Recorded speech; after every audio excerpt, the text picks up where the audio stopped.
HOWE said the Prime Minister's own prospects could be at stake. There's not any future for John Major if he continues to seek compromise with a group of people for whom the word has scarcely any meaning.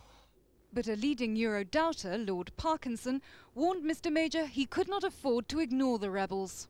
Their principal crime is that they've been right. They were the people who argued against the ERM, warned of the dangers of economic and monetary union, and subsequent events have proved them right. So the people who are advising him not to listen to them are the very people who advised him to do the things that have proved to be wrong.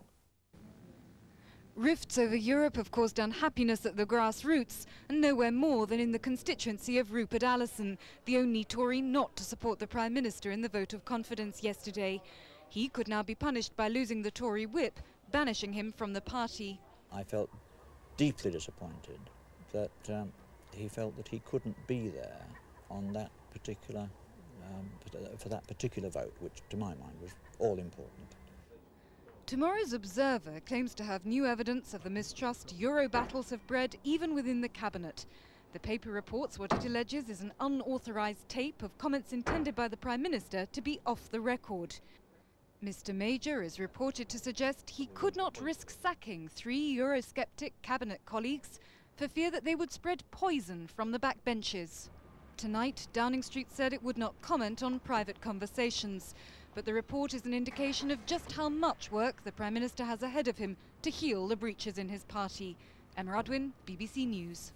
2 opinion polls tonight on the Christchurch by-election suggest the Conservatives are heading for the biggest by-election defeat suffered by any government since the war. An NOP poll for the Independent on Sunday and an ICM poll for the Sunday Express both put the Liberal Democrats more than 30 points ahead. The Liberal Democrats are pleased by the polls but say they're not complacent. There were no big names today, just hard graft on the streets and back at headquarters. Party workers are pretty confident but concerned that one-time Tory voters could simply stay at home rather than make the switch. Obviously good polls are always very encouraging, but there's a big, if you like, government health warning attached to this, which is we all saw what the polls seemed to be indicating 1 year ago at the election, and we got a result that surprised us all. Labour say their aim here is to put the Conservatives into 3rd place. Their campaign focuses on issues like the future of the post office that they believe will damage the government.